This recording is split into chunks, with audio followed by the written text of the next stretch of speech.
moment, je venais juste de sortir mon diagnostic, effectivement, ça n'allait pas du tout, je lui explique. Et quand je lui ai dit, bah oui, j'ai eu un diagnostic, je suis autiste, il m'a dit, mais madame, n'utilisez pas des termes que vous ne connaissez pas, enfin, l'autisme, c'est pas ça.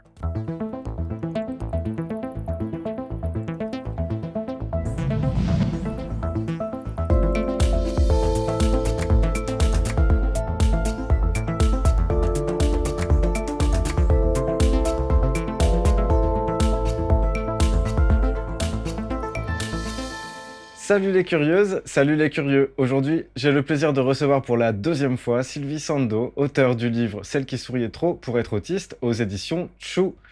C'est un plaisir de te recevoir à nouveau aujourd'hui, Sylvie. Bonjour. Bonjour, merci. Et du coup, c'est intéressant parce qu'on a laissé passer du temps entre les deux. On a laissé passer 2 mois environ, c'est ça? Ça doit être à peu Ça près ça. devait être, oui, en mars ou fin mars ou Ouais. début avril. Ouais. Mm. Donc en 2 mois, déjà la température a monté, mais j'imagine que de ton côté, c'est passé plein de trucs par rapport ben, à ton livre, à sa sortie, à toute la promotion que tu peux en faire dans différents médias. Est-ce qu'il y a des choses qui valent la peine d'être citées, qui se sont passées et qui sont pour toi des avancées ou des mises au point ou je sais pas? Oui, c'est passé pas mal de choses. Mhm. Alors côté vente du livre, l'autre fois tu me posais la question, mais c'est pas moi qui m'en occupe, hein, c'est une maison d'édition, donc c'est pas mon domaine du tout, donc je les laisse se débrouiller avec ça. En revanche, j'ai eu des invitations pour participer à quelques émissions.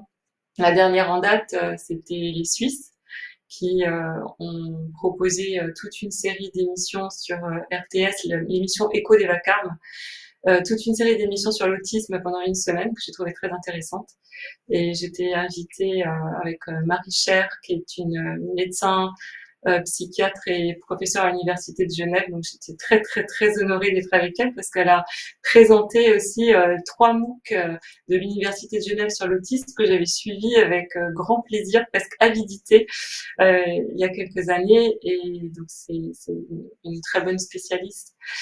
Et voilà, c'était très intéressant, une émission de qualité. Après, j'ai ouvert un blog. Alors, comme je suis pas blogueuse du tout, j'ai pas beaucoup d'abonnés pour le moment, mais c'est une continuité du livre, on va dire, et j'y mets des articles qui ensuite vont passer sur une page Facebook. Donc la page Facebook, c'est pareil, elle est ouverte aussi, beaucoup d'abonnés non plus, mais peu importe, ça vient tranquillement, tout doucement. Et l'idée, au départ, c'était de rester en contact avec des lecteurs, parce que j'imagine qu'il y a des lecteurs pour qui ça remue des choses quand même, qui peut-être ont envie d'en parler. Et ça permet, grâce à Facebook, d'avoir une messagerie facile, en fait. Donc il y a des gens, quelquefois, qui ont sonné à la porte de Facebook en disant, voilà, j'ai réagi de cette façon ou telle autre par rapport au livre, donc c'est toujours agréable, intéressant à savoir. Et puis les articles du blog passent un petit peu passent dans le fil d'actualité de cette page. Et ce blog me permet de continuer à réfléchir en même temps. Tu sais, c'est une suite, en fait, on va dire, par rapport à des points sur lesquels j'avais peut-être pas pris le temps de réfléchir suffisamment profondément au moment où j'écrivais le livre. Donc, c'est une sorte de continuité par rapport à cette réflexion. Et si ça t'intéresse de savoir, il y a un point qui m'a perturbée. Oui, ça Je t'intéresse. t'en prie. Ah oui, oui, oui, c'était ma question suivante. Tu m'anticipes, Ouais. super. Donc, le point qui m'avait pas mal perturbée, c'est que au cours d'une émission, alors c'était France Culture, là où j'avais été invitée suite à la sortie du livre, l'émission portait comme titre Autisme, voir le monde autrement ou quelque chose comme ça. Il y avait le terme une différence ou autrement. Et puis un petit peu plus tard, dans un article que j'avais commenté, je parlais de handicap. Et il y a une internaute qui m'a interpellée en disant, bah alors c'est quoi?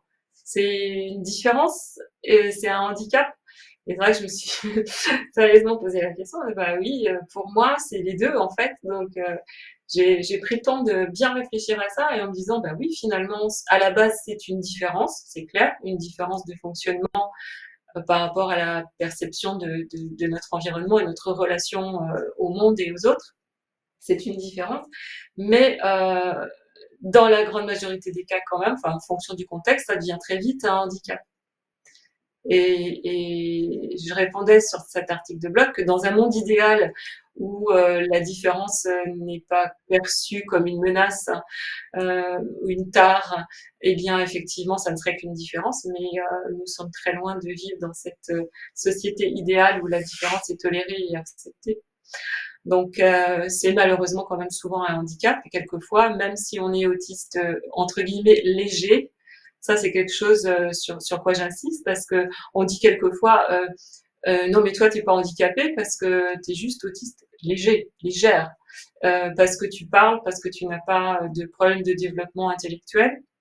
Mais il y a quand même beaucoup d'autistes dits légers qui, à un moment de leur vie, se sentent tellement mal, tellement exclus. Je pense à l'école en particulier, au harcèlement, un petit peu plus tard au collège, même dans la vie professionnelle. Hein, quelquefois, l'inclusion dans un milieu professionnel, il n'est pas toujours très simple avec les difficultés de compréhension mutuelle, des difficultés de socialisation. Et il peut très vite y avoir des gens qui sombrent, qui tombent dans alors l'anxiété d'abord, la dépression ensuite. Et moi, je connais quelqu'un qui a déjà commis plusieurs tentatives de suicide, une jeune fille autiste. Donc pour moi, c'est un handicap aussi, mais ça dépend. Donc voilà, je sais pas si j'étais claire, mais on m'a dit que j'étais pas Ah, claire, si. donc je souhaitais éclaircir ce point.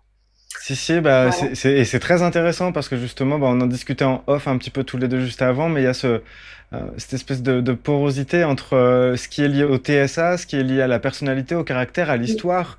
Et donc, en fait, c'est difficile de faire le distinguo entre les deux et c'est presque une prouesse. Comment dire? Une personne qui rencontre une difficulté veut être à la fois reconnue avec sa problématique, mais également vue sans sa problématique. Et cette double reconnaissance, elle est rarement atteinte puisque c'est presque une performance d'arriver à vraiment tranquilliser quelqu'un en lui disant je t'ai vu avec ta différence et je t'ai vu en tant qu'être, tout simplement. Et c'est assez subtil et ça prend en compte aussi la subjectivité perceptive de la personne qui peut aussi être sensible sur des mots qu'on utilise alors qu'on ne pensait pas et qui peut partir au quart de tour sur des trucs qui nous ne nous auraient pas effleurés en fait. Donc c'est très subtil hein, tout ça. Oui, Mm. oui, c'est difficile. Le problème des termes à utiliser, hein, toute la terminologie dans le domaine de l'autisme, c'est un vrai casse-tête. Hein. Moi-même, j'ai du mal à m'y retrouver aussi, sachant que, alors là, j'ai pas eu le temps d'écrire un article de blog sur ces sujets, mais je pense qu'un jour, il faudra que ça vienne parce que c'est vrai que c'est compliqué. Alors déjà, en ce qui me concerne, à la base, il y a le terme syndrome d'Asperger, puisque c'est comme ça que j'ai été diagnostiquée euh, par un psychiatre qui d'ailleurs a pris sa retraite maintenant. Tu vois, le psychiatre qui se pose pas la question. Mais aujourd'hui, le terme est complètement mis en question. Il est sorti des textes officiels, on va dire. Enfin, il y a le DSM-5 et SIM, classification internationale des maladies 11, qui l'ont exclu complètement. Alors il y a différentes explications pour ça. On refuse de catégoriser les gens. On n'aime pas le terme Asperger non plus, qui fait référence à un psychiatre du nazisme. Hein, donc les références sont pas très glorieuses. Et ce terme est censé aussi avoir une connotation. Tu vois, des fois, quand tu dis Asperger, tu penses aux surdoués, tu penses aux gens qui font des choses extraordinaires, ce qui n'est pas forcément le cas. C'est vrai qu'il en existe, mais c'est pas la majorité des gens. Donc ça véhicule aussi tout un tas de préjugés pas forcément bénéfiques. Euh, après, alors là, je suis d'accord avec ça. Il y a des gens qui ne supportent pas qu'on dise qu'on est atteint d'autisme parce que atteint fait référence à la maladie. Mais après, tu dis quoi? Tu dis je suis autiste, j'ai des troubles autistiques, j'ai des TSA. Tout le monde ne sait pas ce que c'est que les TSA, donc après il faut l'expliquer. Et puis alors le gros risque aussi, c'est que à l'inverse si tu veux, d'un côté le syndrome d'Asperger qui a cette connotation surdouée, et de l'autre côté le terme autisme qui a la connotation personne très lourdement handicapée qu'on imagine forcément avec non-accès au langage et des troubles du développement intellectuel très importants. Ce qui est complètement faux parce qu'il peut y avoir des gens avec les deux, effectivement, qui ne parlent pas et qui ont un très important problème au niveau intellectuel, mais il est tout à fait possible aussi qu'il y ait des gens qui n'aient pas accès au langage, mais qui aient des compétences intellectuelles tout à fait normales, voire supérieures à la moyenne. Je pense par exemple, je ne sais pas si tu connais l'acteur, auteur Hugo Orio, qui Oui, je le connais. Oui. est un homme qui n'a pas parlé jusqu'à l'âge de, je sais plus, 6, 7, 8 ans. Et maintenant, quand tu l'entends s'exprimer, il est très agréable, très intéressant à entendre, je trouve. Et toi, quand tu dis je suis autiste, les gens rigolent. Enfin, moi, ça m'est arrivé, hein, je sais pas, tu as dû le lire dans mon livre, le remplaçant de mon médecin généraliste, qui me demandait qu'est-ce qui se passait, parce que j'avais tout un tas de problèmes, des infections à répétition. Il me disait, vous avez des problèmes psychologiques, ça va pas en ce moment. Et puis, je venais juste de sortir mon diagnostic, effectivement, ça n'allait pas du tout, je lui explique. Et quand je lui ai dit, bah oui, j'ai eu un diagnostic, je suis autiste, il m'a dit, mais madame, n'utilisez pas des termes que vous ne connaissez pas, enfin, l'autisme, c'est pas ça. Hein, donc, ça m'avait désarçonné pour commencer. Puis après, j'ai voulu défendre mon morceau et ça s'est pas très bien passé. Donc, c'est très compliqué, hein, comment t'appeler, quoi dire. Il y a aussi, ah oui, je me souviens d'une personne qui m'avait dit une fois, je parlais alors de mon fils et de son copain et j'avais dit juste un autiste. Voilà, un autiste. Comme on dit, un Français ou un Européen, enfin, je sais pas. Et on m'avait reproché de ne pas mettre devant personne. Tu dois dire une personne autiste. Il est interdit de dire un autiste parce qu'un autiste, c'est quelque chose de péjoratif. C'est comme si tu t'adressais à une caste inférieure. Ouais, tous les préjugés, toutes les représentations, les connotations, c'est vraiment compliqué. Et même au sein des personnes, enfin, des gens qui sont concernés par l'autisme, bah, c'est compliqué aussi pour se mettre d'accord. Ouais. Même si j'ai vu dans le livre que tu le portais pas spécialement dans ton cœur sur tous les sujets, mais des fois, les personnes qui sont pas pertinentes partout peuvent l'être à des moments précis. Joseph Chovanec qui utilise l'expression personne avec autisme, que je trouve très délicate en fait, et assez juste. Je trouve que c'est bien vu. Au niveau de l'aspect pacifique et précis de la dénomination, il n'y a pas trop à tergiverser avec ça, je trouve. Mm. Ça permet aussi de prendre une distance et de moins se coller au niveau de l'identité, de prendre un petit peu de recul aussi, effectivement. J'ai rien contre Joseph Chovanec du tout, hein, en tant que personne. Bien sûr. C'est quelqu'un que j'ai beaucoup admiré, que j'admire toujours, autant pour ses interventions, la qualité de ses interventions, son engagement aussi pour la cause, la qualité de ses livres. J'ai lu ses livres, j'ai beaucoup apprécié, son humour. Enfin, j'apprécie tout chez Joseph Chovanec, tout, vraiment. C'est quelqu'un que j'admire beaucoup, sauf cette intervention. C'est vraiment cette intervention dans sur ce site internet, là, handicap.fr, où il remettait en question d'une manière vraiment brutale et très généraliste, on va dire, les diagnostics, en particulier ceux des femmes, en disant qu'il y avait trop de diagnostics et qu'ils étaient quelquefois une sorte extorqués. Enfin, il y a des choses que je comprenais pas trop. Et donc, ma réaction, elle est là-dessus. Elle n'est pas du tout vis-à-vis de la personne. Vraiment pas. J'entends bien. Cette remarque-là qui m'avait déstabilisée à un moment où il fallait surtout pas me déstabiliser parce que j'étais déjà très fragile. Ouais. Ok.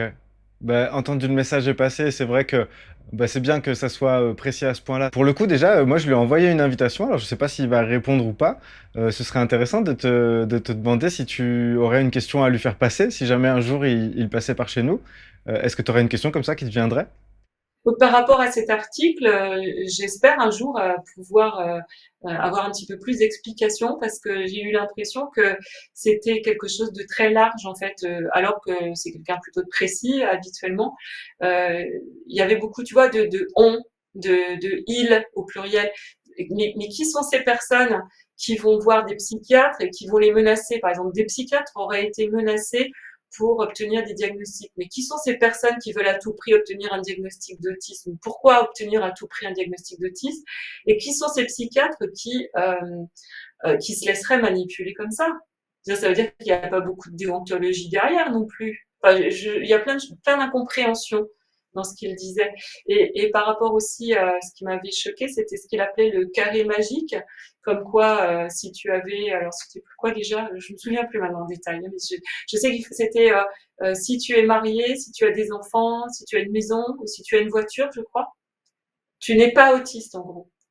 Et c'est une drôle de conception en fait. Tu n'es pas autiste sévèrement handicapé, oui, c'est vrai, parce qu'un autiste non autonome n'aura pas son permis de conduire, n'aura peut-être même pas son propre toit, parce que quelquefois, malheureusement, il y a encore des gens qui sont en institution ou chez eux, mais enfin chez eux, je veux dire, avec leur famille, avec des aidants. Mais tu vois, quelqu'un comme moi ou Fabrice que tu reçois aussi, j'ai des connaissances maintenant autour de moi, des gens qui sont autistes et qui ont eu ou ont encore un conjoint, des enfants, une maison et une voiture. Alors après, il y en a parmi tout ça qui perdent leur conjoint et qui perdent leur maison, éventuellement aussi, qui perdent surtout leur travail. Tu vois, ça aussi, j'en connais. Mais là, j'ai pas compris non plus. C'était quoi cette définition très restrictive, en fait? Il D'accord. voulait dire les autistes avec un problème autre, avec un problème, comme je disais tout à l'heure, de, des troubles du développement intellectuel, peut-être. Ouais, je pense que les personnes qui prennent la parole vraiment énormément, parce que c'est son cas, il est énormément sollicité sur ce sujet-là, il faut qu'il réinvente sa façon d'en parler régulièrement, et il est amené à parler à plein de publics différents également, pour parler du même sujet, donc il faut qu'il trouve des angles, et je pense que les sujets qui n'ont qu'un seul porte-parole, au bout d'un moment, le porte-parole devient aussi susceptible d'avoir des coups de mou, et puis tout le monde est susceptible à un moment donné d'avoir une espèce de sensation d'être important, et de se laisser aller un petit peu plus, et d'être moins rigoureux dans la façon dont on prend la parole parce qu'on nous la demande sans arrêt et qu'on a l'impression que ça y est, on est légitime, on peut dire ce qu'on veut et ça ne porte plus à conséquence. Donc c'est pour ça que c'est bien qu'il y ait des personnes qui portent le même sujet mais à leur façon, de manière à ce que ça soit réparti aussi un petit peu l'effort et la couleur avec laquelle ça parvient au grand public. Tout à fait. Ouais. Eh ben super tout ça et merci ouais pour ces remarques-là que je lui ferai passer si jamais il daigne venir jusqu'à nous. Je sais qu'il est très demandé et évidemment justement c'est en lui demandant, en lui faisant passer cette invitation, à la fois je suis très curieux de lui poser mes questions à moi et à la fois je me dis c'est pas très grave s'il vient pas parce que on peut accéder à des heures et des heures de contenu, des prises de parole de lui sous plein d'angles différents, des durées différentes, etc. Donc c'était plus pour mon plaisir personnel et puis pour le plaisir de la chaîne. Et finalement, je pense qu'il y a déjà ce qu'il faut sur YouTube. On peut aller tranquillement voir ce qu'il dit. C'est vrai que j'insiste vraiment sur le fait que c'est quelqu'un que j'admire. Ça, c'est indéniable. Et même ce qu'il a dit là n'empêchera pas, ne gênera pas mon admiration. Ça Ouais. reste entier. C'est vraiment juste que je me suis sentie très profondément déstabilisée à un moment où déjà je mettais en doute mon propre diagnostic. Je suis ressortie de chez le psychiatre très choquée, hein, comme j'expliquais, avec un mélange de sentiments de colère surtout au démarrage, de soulagement un peu, de colère, un peu d'abattement aussi. Qu'est-ce que je vais faire de tout ça maintenant? Qu'est-ce que ça va changer dans ma vie? C'était très très très lourd à porter, puis ça a duré longtemps. C'était pas juste en sortant de chez le psychiatre, ça a duré des semaines, des mois. Cet état de malaise, de mal-être. Et là, ça tombait vraiment, mais pile poil après. Je crois que ça devait être un mois ou deux après, donc j'étais encore à vif. Et en plus, venant de lui, peut-être, tu vois, ça aurait été quelqu'un justement en qui j'aurais eu moins confiance. J'aurais peut-être soulevé les épaules en disant bon voilà, c'est un commentaire sans intérêt. Mais venant de quelqu'un en qui j'ai encore confiance, je me dis mais il y a peut-être du vrai, donc mon diagnostic il est peut-être complètement bidon, mon psychiatre il est peut-être c'est peut-être un vieux psychiatre sénile, il a rien vu, il a rien compris. Tu vois, c'est grave quand même parce que Ouais. c'est douloureux en Oui, tout oui. cas. Je sais pas si c'est Ouais, grave, ouais, mais douloureux. je sens toute l'importance que ça a pu avoir sur le moment et c'est voilà, tu contextualises et tu nuances en Ouais. fait. Je trouve ça vraiment bien que tu puisses apporter toutes ces précisions. Et justement, tu cites à nouveau la colère et c'est vrai que lors de notre premier entretien, on l'avait vraiment bien abordé ce sujet-là, mais dans mes croyances personnelles, donc c'est complètement subjectif et pas du tout prouvé de quelque manière que ce soit. Mais quand je ressens de la colère, j'aime bien me demander quelle est la peur qui est derrière. Et est-ce que si je te pose la question par rapport à ta colère, est-ce que ça fait sens pour toi de te demander est-ce qu'il y a des peurs derrière et lesquelles, si jamais? La colère que j'ai ressentie à la suite du diagnostic, c'était une colère dirigée envers le corps médical qui n'avait pas été à la hauteur quand j'étais allée consulter dans mon enfance et qui m'avait baladée de diagnostic en diagnostic.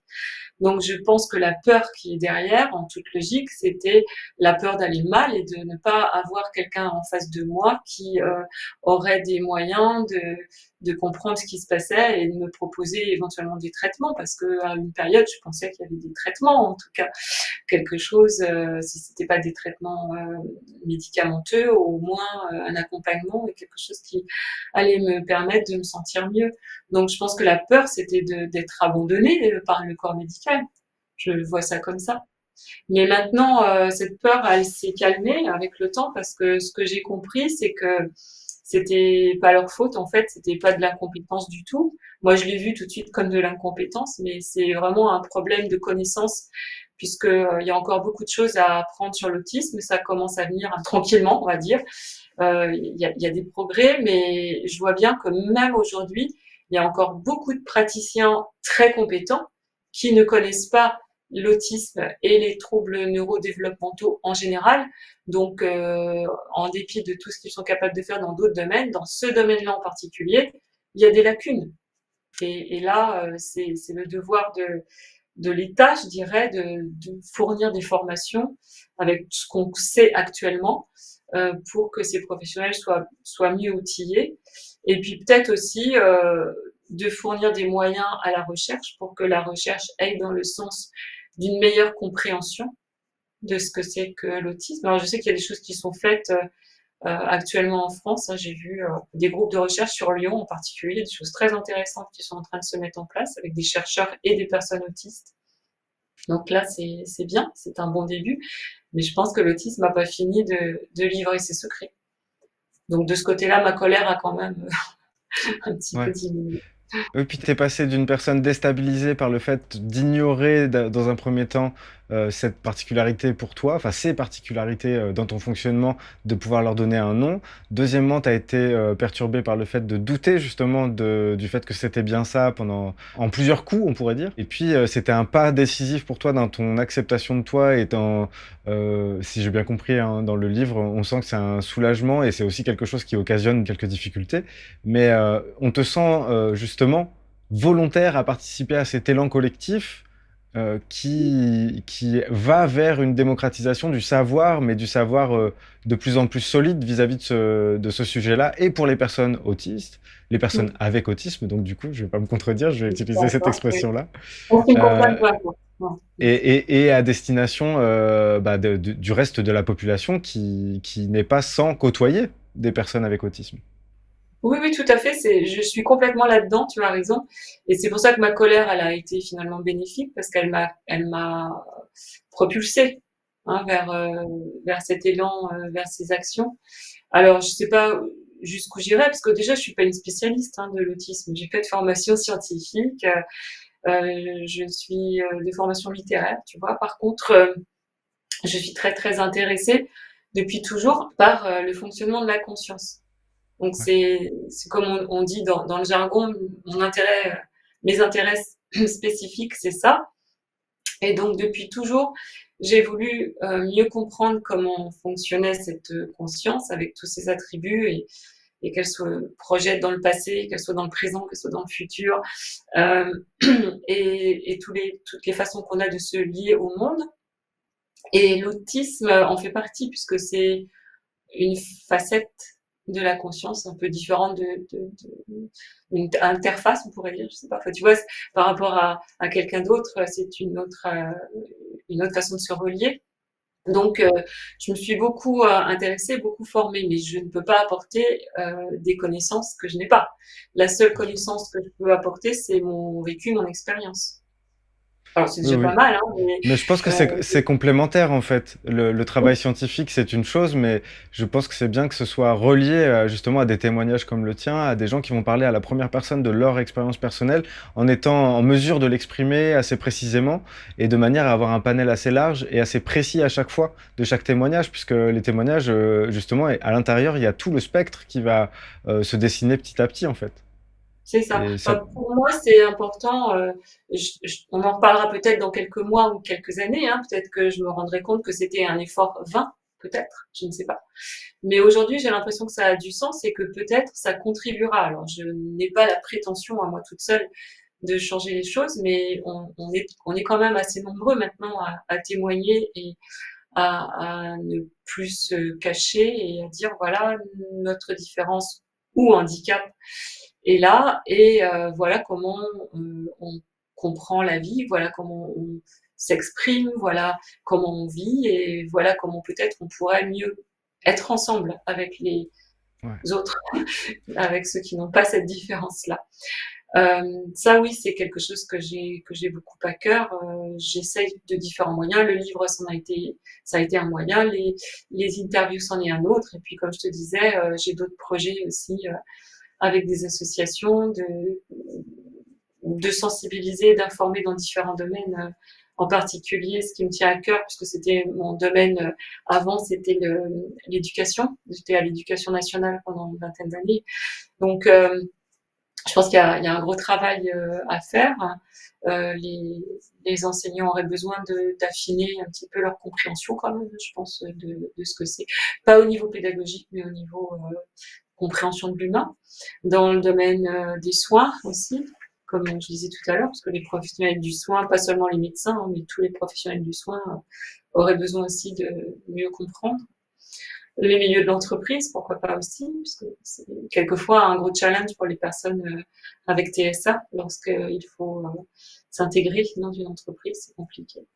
Et puis je suis motivée par tout ça, par le fait que j'ai un grand garçon qui donc a eu le même diagnostic. Alors lui validé par le CRA, moi non, j'ai abandonné puisque j'avais 5 ans d'attente et je me suis dit oh, c'est bon, à mon âge je laisse tomber.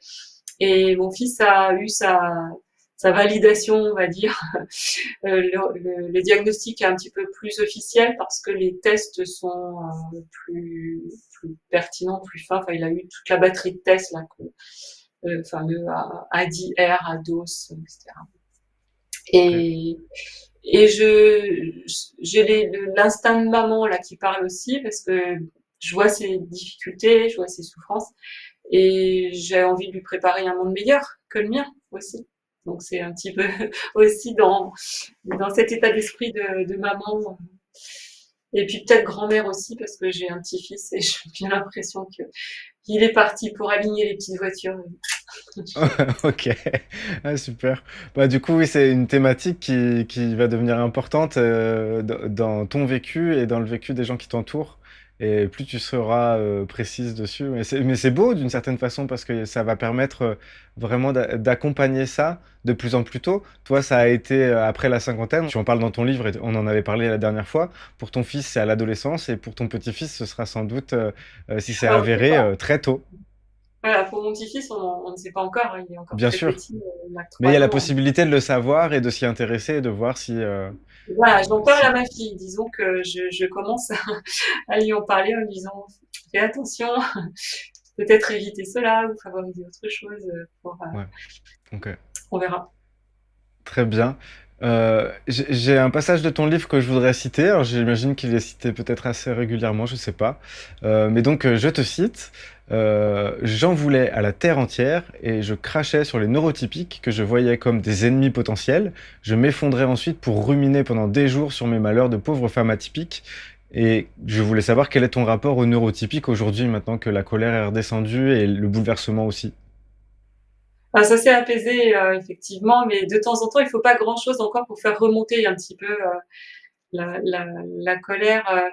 La colère, en fait, elle vient de l'exclusion, des ressentis, parce que j'ai jamais été gravement exclue, mais quand même des ressentis de ben non, t'es pas, tu joues pas comme nous quand t'es petite, tu parles pas comme nous.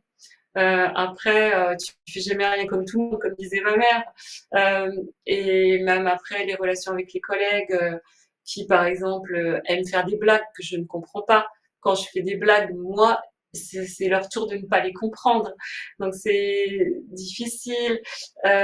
Toutes les occasions de sortie, de convivialité, comme ils disent, la convivialité et moi, ça marche pas du tout. Ça, c'est très très compliqué. Et cette tendance qu'ont les neurotypiques à dire, en fait, ils le disent pas, mais c'est ce que j'ai ressenti, c'est que tant que t'es bizarre, reste en dehors de nous, tu vois. Et sinon, si tu veux être avec nous, eh ben arrête d'être bizarre et fais comme nous.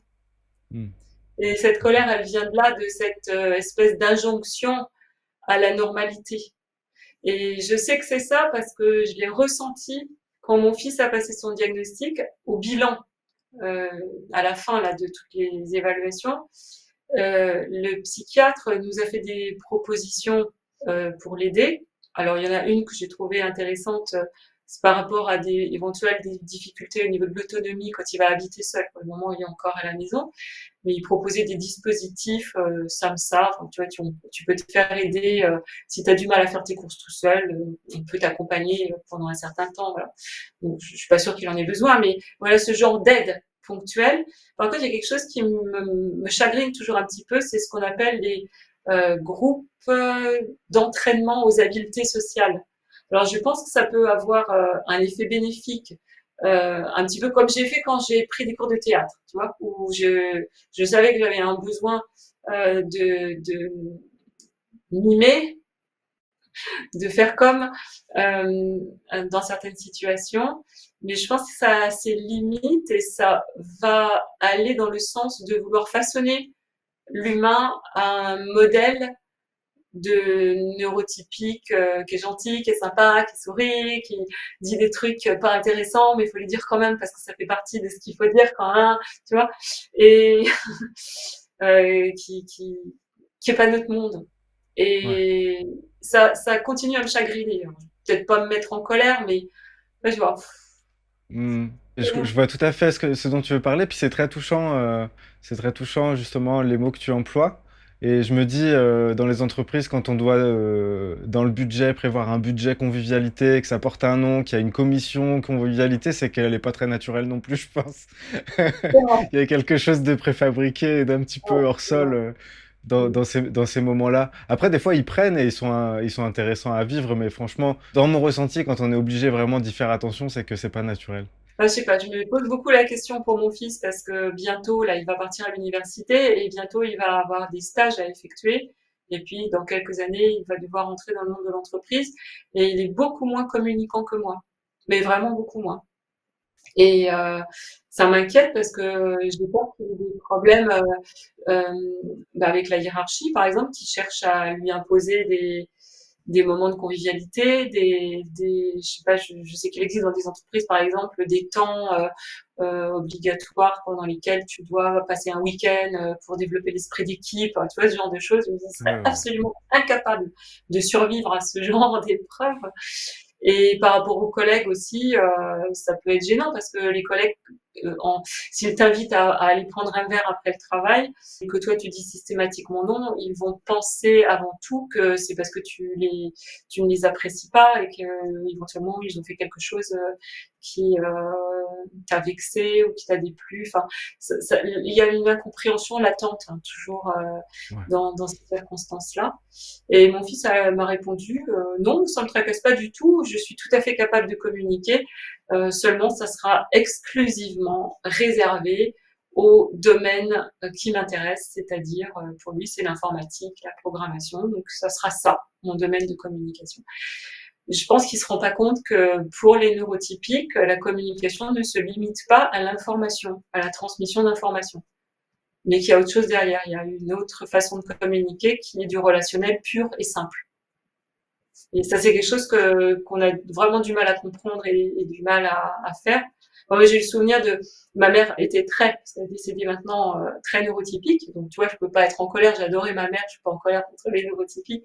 Mais par contre, je me questionnais beaucoup parce que elle aimait recevoir des gens, des amis, pour prendre un café l'après-midi. Euh, elle parlait de rien d'intéressant en fait et je comprenais pas, je me disais qu'est-ce que ça doit être ennuyeux et, et souvent on en a parlé, elle me disait non, j'aime être avec les gens, c'est agréable d'être ensemble. Elle m'a Hmm. souvent répété ça et c'est encore une phrase que j'arrive pas trop à j'arrive pas du tout à comprendre. C'est agréable d'être ensemble, je vois pas l'intérêt si on n'est pas autour d'un sujet qui nous rassemble et qui nous permet un échange de connaissances, d'informations, si on travaille sur un projet éventuellement, qu'on construit une Hmm. construction.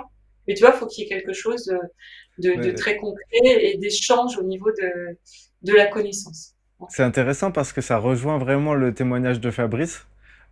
qui nous avait dit ça. Et puis moi, j'ai pu le constater puisque je le vois souvent. Si on lui dit viens, on va boire un coup, il vient pas. Si on lui dit viens, on va boire un coup et on va parler de cette échéance, ce sujet, j'ai besoin de ton aide ou qu'est-ce que tu penses de ça, j'ai un problème, bah, il viendra. Mais s'il n'y a pas de sujet, c'est pas gérable.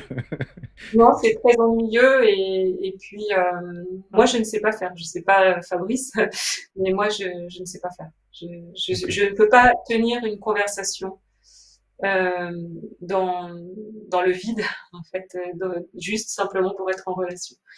La stratégie que j'utilise, si ça m'arrive, parce que des fois ça peut m'arriver quand je suis en famille, par exemple. En famille, on ne va pas discuter forcément de choses qui m'intéressent tout le temps, mais ça va être de questionner les gens. Je fais ce que tu fais là. Je leur pose des questions sur sur leur vie, leurs ressentis. Donc, ils sont contents, ils parlent, mais moi je ne dis rien. Ok, t'as une Donc, technique, t'as développé quand même ouais, une appétence pour te on va dire sortir de ces situations. Ok, on le dira à personne, ça reste entre nous.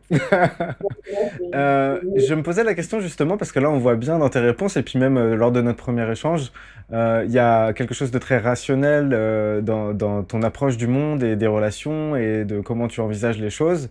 Et je me demandais si cette rationalité, ce besoin ouais, d'explication logique, permettait à l'intuition d'être un sujet pour toi et d'être une réalité pour toi d'une quelconque façon, et la spiritualité également. Je mets pas ces deux choses en même temps, mais je manque de temps, alors du coup je mets les deux.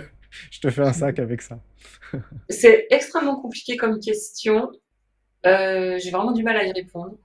Ok. Je m'intéresse à la spiritualité, c'est vrai, hein, je t'en ai déjà parlé. Après, je pense que au départ, en tout cas, j'ai l'impression que ça n'a rien à voir avec les TSA. Je suis née dans une famille où on s'y intéressait. À titre d'exemple, j'avais une grand-mère à la campagne qui pratiquait ces petits soins, tu sais, quand tu te brûles, quand tu te coupes, ces petites choses un peu bizarres, un peu magico-magiques. Et j'avais un papa qui était appelé pour trouver les sources d'eau. Tu sais, ce qu'on appelait ça sourcier dans les Oui, oui, les campagnes. sorciers, oui. Donc, voilà. Et pour eux, c'était quelque chose de extrêmement naturel. Ça ne leur a jamais posé de questions. J'ai pas l'impression qu'ils se questionnaient beaucoup dessus. C'était comme ça. Ça se discutait pas. Et j'ai été élevée dans cette atmosphère-là. Alors après, d'un point de vue rationnel, j'ai eu une période où j'étais adolescente, où j'ai vraiment beaucoup remis en question parce que du coup, ça t'amène à te poser des questions métaphysiques, carrément. Donc là, tu dis, ouf, c'est plus compliqué qu'il n'y paraît, ces trucs-là. Et tu te rends compte que tu as beau chercher toutes les explications, passer par tous les moyens possibles, tu ne peux pas répondre à ces questions-là. C'est pas possible. Enfin, des gens essayent de donner des réponses soi-disant rationnelles, mais jusqu'à présent, jusqu'à preuve du contraire, si tu connais quelqu'un qui a été capable de donner des réponses, fais-moi signe parce que moi je vois pas. Que ce soit des gens qui essayent de démontrer que il n'existe rien de transcendant, ou à l'inverse que des gens essayent de démontrer qu'il existe quelque chose de transcendant, personne n'a abouti en utilisant la raison. On est Ouais. d'accord. J'ai entendu dire, c'est pas très fondé, mais je pense que ça se vérifie. Scientifiquement, il est impossible de prouver l'inexistence de quelque chose.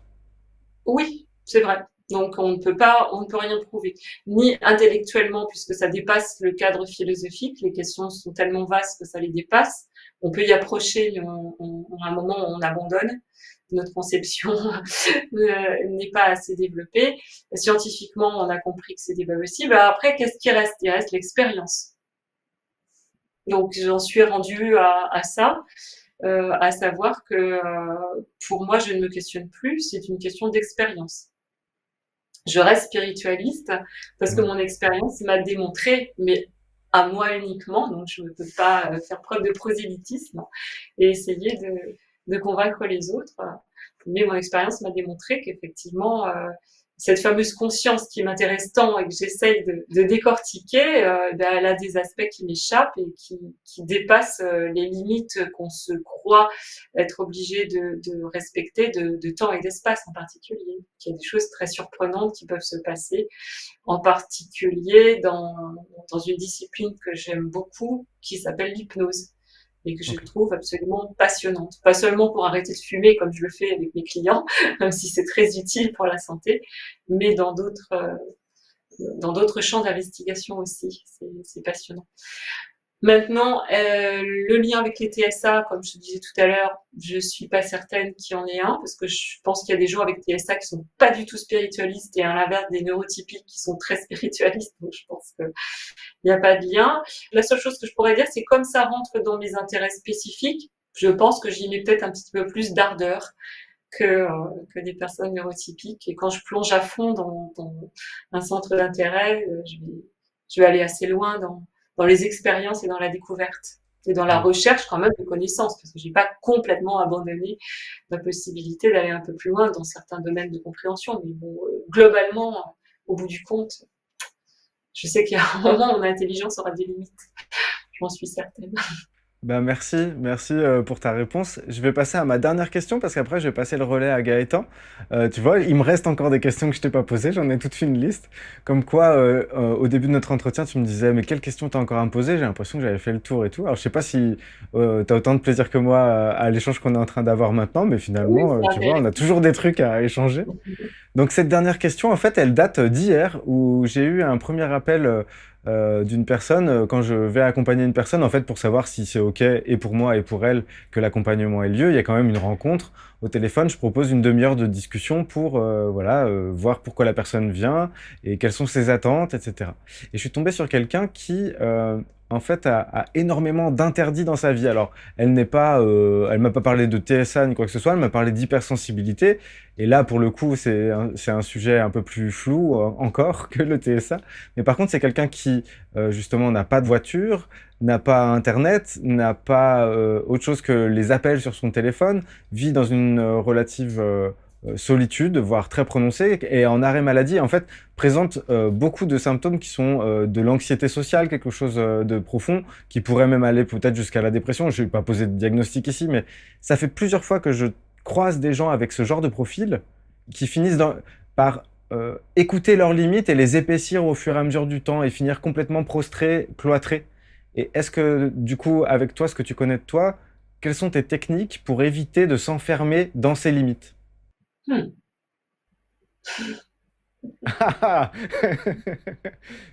Pas forcément, t'as pas forcément de conseils à donner, ça se trouve, tu peux me dire. En fait, toutes les questions que je pose, c'est vraiment de la curiosité et Bon. je suis pas sûr.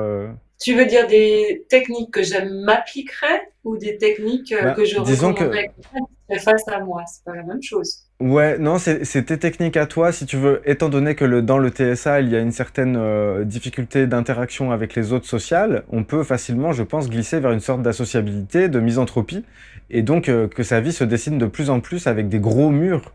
Et j'ai l'impression que toi, tu as pris ce soin de garder quand même une fenêtre ouverte sur le monde, de pouvoir interagir avec le monde, et comment tu t'y es pris pour ne pas, en fait, t'enfermer de plus en plus Oui, dans je tes vois. limites. C'est plus clair Peut-être pour être. que c'est en me posant la question, qu'est-ce qui me fait du bien, qu'est-ce qui me fait du mal, comment je me sens? Parce que là, tu vois, je suis très dans l'état d'esprit sophrologie, là, pour le coup. C'est comment je sens mon corps là, maintenant, tout de suite, comment je sens mes émotions, comment sont mes pensées dans l'instant présent. Est-ce que globalement, finalement, c'est plutôt agréable à vivre, hein, ou est-ce que j'ai l'impression que mon corps, que mes émotions qui traversent mon corps m'envoient des messages d'alerte, ou est-ce que mes pensées sont particulièrement sombres? Je pense que ce sont des bons indicateurs. Si globalement la réponse est ouais, ça va plutôt bien, continue dans cette voie. Si la réponse est oh là là, non, non, non, non, non, ça va pas du tout, t'as des crispations partout, t'as des palpitations, t'as des insomnies, des crises d'angoisse, et tes pensées sont très, très, très, très moroses en ce moment, bah, il y a quelque chose à faire. Donc après, à partir de ces indicateurs, peut-être qu'il y a besoin de se faire aider aussi pour se faire débloquer. C'est sans doute ce que font ces personnes si elles viennent te voir. J'imagine, c'est Oui, bien qu'elles n'ont sûr. pas les moyens, elles ne savent pas comment s'y prendre pour se débloquer. Mais déjà, si elles viennent, c'est plutôt bon signe et plutôt rassurant. Ça veut dire qu'elles ont pris conscience qu'il y avait quelque chose qui clochait et qu'elles souhaitent rétablir un équilibre. Ouais. Après, c'est un travail à faire entre elle et toi, pour le coup, et il n'y a pas de technique particulière parce que chaque individu étant bien différent, ce qui va marcher pour l'un ne sera pas forcément bon pour l'autre. J'imagine que tu as une palette d'outils à leur Ouais. proposer pour les accompagner. Dans ce que tu dis, c'est très simple finalement, mais revenir au corps, ça paraît être un conseil pertinent, quoi qu'il en soit. Euh, que le corps soit l'indicateur premier de comment on est, comment on va, et Ah de oui, ne pas forcément glisser dans l'habitude plus que ça, à se dire, bah, suivant les jours, dans le même contexte, je peux être bien ou moins bien, ou très très mal, et c'est ça qui va donner un petit peu la boussole. Donc, bah, merci pour ce conseil. Et puis, je vais te remercier pour avoir accepté cette deuxième invitation et d'avoir oh, merci à passé toi. ce moment avec moi et puis avec nous, puisque maintenant, bah, tu vas passer dans les mains de Gaëtan et qui va pouvoir faire sa rubrique, le point de vue subjectif de Gaëtan.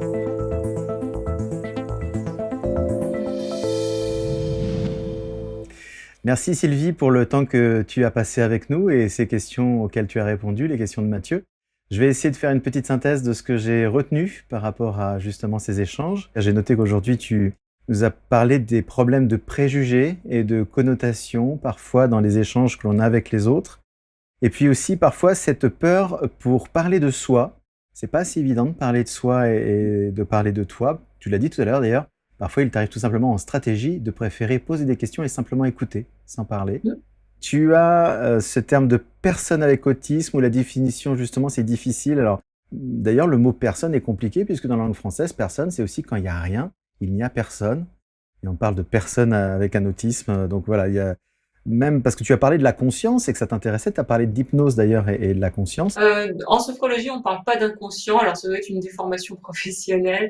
Et quand je suis avec mes clients, puisque je pratique aussi l'hypnose, je me suis aussi formée, je parle plus de subconscient pour une raison toute simple, c'est parce que inconscient, j'ai peur que les gens pensent qu'ils sont justement dans les pommes, tu vois, sans conscience du tout, alors que en état d'hypnose, la conscience en fait est hyper focalisée et elle n'est pas inconsciente du tout. Mais ceci dit, le subconscient, je vois pas comment on peut pas y croire. Alors, j'utilise le terme subconscient, excuse-moi, mais je vois pas comment on peut pas y croire, subconscient ou inconscient, puisque on sait quand même très bien maintenant que c'est ce qui nous fait conduire sans y penser, c'est ce qui nous fait digérer sans y penser, qui s'occupe de notre corps et de tous nos comportements, qui nous pilote en fait dans la vie. Donc, je vois pas comment on peut ne pas y croire. Parce que là, pour le coup, on n'est pas dans la métaphysique, on est quand même dans des choses observables.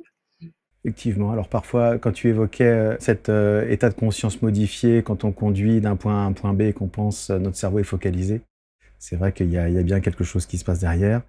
La colère comme un moteur, ça aussi, lors de la première interview que tu as eue avec nous et celle d'aujourd'hui, c'est ressorti à un moment donné, cette colère qui te permet de redémarrer et puis finalement, justement, de parler de TSA maintenant pour pouvoir donner des outils de compréhension au plus grand nombre. La colère comme un moteur et puis aussi ce que tu as évoqué aujourd'hui, cette peur finalement de l'exclusion, qui était quelque chose contre lequel tu souhaitais justement agir.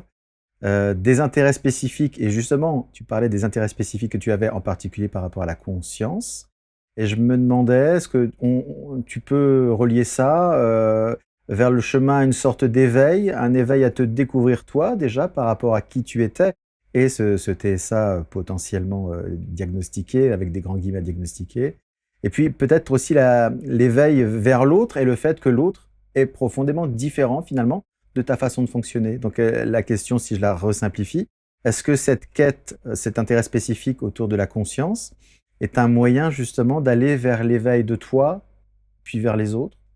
Oui, c'est une évidence, puisque la conscience est là pour nous aider à nous relier au monde qui nous entoure, donc les autres, forcément. Pas seulement à nous comprendre nous-mêmes, parce que nous-mêmes, tout seuls, dans notre monde intérieur, il se passe, enfin, ici, il se passe énormément de choses, mais je pense que l'intérêt, c'est de vivre des expériences externes pour ensuite les intérioriser et en faire quelque chose. Alors quoi, après, la question reste entière, mais on est dans un monde d'expérimentation, d'expérience. Le fait d'avoir été diagnostiquée autiste Asperger, pour moi, m'a apporté des outils, des compréhensions supplémentaires. Ça m'a beaucoup aidé. Alors j'ai beaucoup utilisé ça quand j'ai écrit mon livre, vraiment revisiter complètement les événements majeurs que j'avais pu traverser depuis ma petite enfance jusqu'à aujourd'hui, avec une nouvelle compréhension, une nouvelle clé, un nouvel éclairage, on va dire. Voilà. Donc ça m'a été très utile. Et maintenant de m'apercevoir encore plus, je le savais déjà, mais de m'apercevoir encore plus que chaque individu, selon la façon dont il est programmé à la naissance par rapport à son cerveau et son système nerveux, ensuite par rapport à son éducation et ses expériences, enfin il y a tout un tas de paramètres qui font que chaque individu va aller piocher des informations à l'extérieur, va ramener vers lui une source d'informations multiples, va les trier différemment, va pas aller chercher les mêmes, va pas les trier de la même façon, et ensuite va pas les interpréter de la même façon non plus. Donc ça, on le savait déjà, mais c'est encore plus flagrant pour moi aujourd'hui, encore plus fascinant. Mais ce qui est bien aussi, c'est que ça aide à comprendre les difficultés relationnelles des uns et des autres, et pas seulement entre les neurotypiques et les neuroatypiques, mais entre les neuroatypiques entre eux et les neurotypiques entre eux aussi. Il y a une foule d'incompréhension, de malentendus, d'animosité, d'agressivité. Et c'est pas très bon. C'est pas très bon pour la planète, mais c'est pas très bon pour les humains non plus. Donc, plus on affine notre compréhension de cette conscience, de soi, comment elle fonctionne, mais aussi comment fonctionne celle des autres, je pense que plus on se donne aussi de chances d'apaiser les relations et d'avoir une vie plus confortable et peut-être plus positive, plus constructive. Je sais pas si j'ai répondu à la Si, si, c'est question. très bien. Et tu as utilisé un mot que j'aime beaucoup, qui correspond justement parce que moi, dans mon image éveil, quand je disais ça, il y avait un lever de soleil et tu as parlé d'un éclairage. Donc c'est exactement dans l'optique de l'image que j'avais en tête quand je parlais d'éveil. Tout à fait. Oui, oui. Super. Tu as parlé aussi de ta motivation de porter finalement toutes ces informations au grand jour et au public, justement parce que tu avais ton fils qui était derrière et que tu souhaitais que ça soit plus simple finalement la vie, voire même carrément, avec, comme tu dis, avec ton instinct de maman, pour aller donner un monde meilleur pour ton petit-fils là aussi. Donc il y a une notion de continuité et de faciliter la vie d'autres personnes Oui. et pas uniquement la tienne. Donc ça aussi, je le retiens. Et je terminerai par, tu as parlé de la norme ou ou le côté normal. Et c'est vrai que j'ai envie de dire, en ce moment en tout cas, c'est mon regard, hein, il y a une sorte de monde qui est un amas de normes, de process, de comportements codifiés, normalisés. Or, nous sommes, de mon point de vue là encore, avant tout, un mélange d'êtres assez disparates, coloriés différemment. Et finalement, il y a un moment donné, peut-être que quand on nous parle de normes, nous, avec nos caractéristiques, on a envie justement de nouveau revendiquer, exister dans notre individualité, parce qu'il y a des moments, bah, être normé, soit on ne veut pas, soit on ne peut pas, et qu'on peut avoir l'impression d'être peut-être plus vaste et plus différent que ce qu'on nous propose comme couleur. Est-ce que ce que je dis moi, ça résonne pour toi? Ça résonne. J'ai cette sensation qu'il y a une sorte d'instinct. On parlait d'instinct maternel tout à l'heure. J'ai l'impression qu'il y a une sorte d'instinct chez les humains à appartenir à un clan, à un groupe. Je pense que ça doit être aussi une programmation. C'est un peu comme les chiens, tu sais, qui vivent en troupeau. Et ça a dû être utile à une période, encore maintenant aussi sans doute, d'appartenir à un clan, à un groupe, parce qu'on est plus fort, plus solidaire. Et je me demande s'il n'y a pas une histoire d'instinct un peu primaire là-dessous qui fait que si tu n'appartiens pas exactement à ce groupe-là parce que tes critères à toi sortent de cette fameuse norme, tu as tendance à être rejeté parce que tu ralentis le groupe. Mais comme tu disais justement, il y a tout un tas de clans différents puisque la norme, alors il y a les neurotypiques, les neuroatypiques. Chez les neuroatypiques, il y a les autismes, mais il y a aussi d'autres formes de neuroatypie, donc ça va encore être différent.